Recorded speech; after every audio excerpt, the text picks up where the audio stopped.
Assalamualaikum dan salam sejahtera. Saya Hafiz Omar. Semalam, kedua-dua euro dan pound sterling jatuh berikutan berita mengenai pencerobohan Rusia ke atas Ukraine. Sebilangan aset berisiko serta indeks saham bertindak balas secara negatif terhadap peristiwa ini. Kemudian trader merebut peluang untuk membeli instrumen pada harga yang lebih menarik walaupun tiada penyelesaian konflik. Rusia dilaporkan memberi masa 12 jam kepada Kiev untuk menerima syaratnya atau menghadapi serangan besar-besaran. Dengan latar belakang ini, mata wang Eropah dan British jatuh namun kemudian berjaya mendapatkan semula kerugian mereka dengan cepat. Dolar Amerika Syarikat gagal memperoleh momentum menaik yang lebih kukuh walaupun data positif mengenai ekonomi Amerika Syarikat dikeluarkan semalam. Namun begitu, permintaan untuk aset selamat berkemungkinan kekal kukuh. Oleh itu, pembetulan ke atas terkini mungkin berakhir jika konflik Rusia-Ukraine semakin meruncing. Hari ini trader mungkin memberikan perhatian terhadap data tentang pertumbuhan ekonomi Jerman. Keluaran dalam negara kasar sebenar dijangka jatuh pada suku akhir 2021. Perancis bersedia untuk mengeluarkan statistik tentang perbelanjaan pengguna untuk Januari, KDNK bagi suku keempat dan harga pengguna untuk Februari. Selain itu, kalender makroekonomi hari ini termasuk indeks keyakinan pengguna kawasan Euro. Penunjuk itu dijangka kekal tidak berubah pada bulan Februari. Tambahan pula Presiden ECB, Christine Lagarde akan bercakap hari ini. Walau bagaimanapun laporan ini tidak akan memberi kesan yang teruk kepada dinamika euro. Mungkin akan terdapat sedikit perubahan dalam kadar faedah selepas Amerika Syarikat menerbitkan data mengenai perbelanjaan dan pendapatan peribadi. Yang menjadi tumpuan, ahli Fed berkata pada Khamis, keadaan di sekitar Ukraine dan sekatan ekonomi baharu yang dikenakan terhadap Rusia tidak mungkin mempengaruhi niat pengawal selia untuk menaikkan kadar faedah sekurang-kurangnya pada bulan Mac.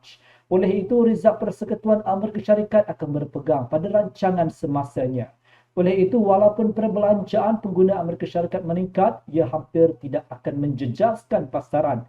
Di samping itu, data hari ini mengenai jangkaan inflasi dari Universiti Michigan mungkin tidak disedari oleh pelabur. Dari sudut teknikal, jika aktiviti dagangan pada 1.1218 kekal lemah, kemungkinan besar euro akan mengalami tekanan semula. Dalam kes ini, anda boleh bergantung pada pembetulan ke 1.1163.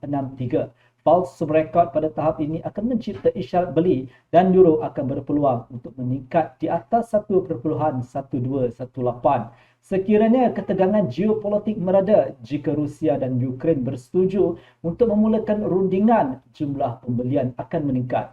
Jika harga bersatu di atas 1.1218, laluan menuju ke 1.1259 dan 1.1290 akan dibuka.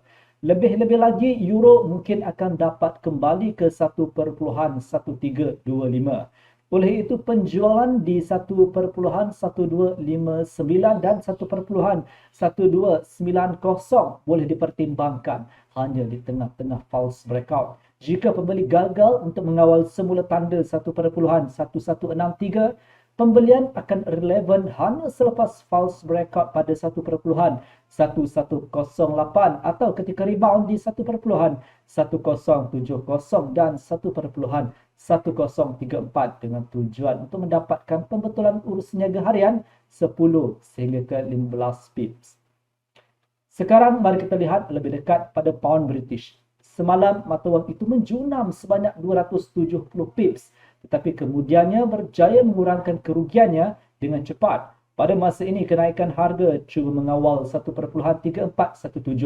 Jika harga kekal kukuh di atas paras ini dan mengujinya dari atas ke bawah, pound sterling akan dapat pulih sehingga ke 1.3467 dan 1.3510.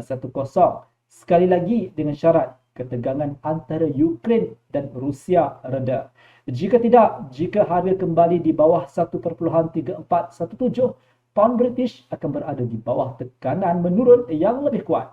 Dalam kes ini, ia akan menuju ke tahap 1.3362 dan 1.3316.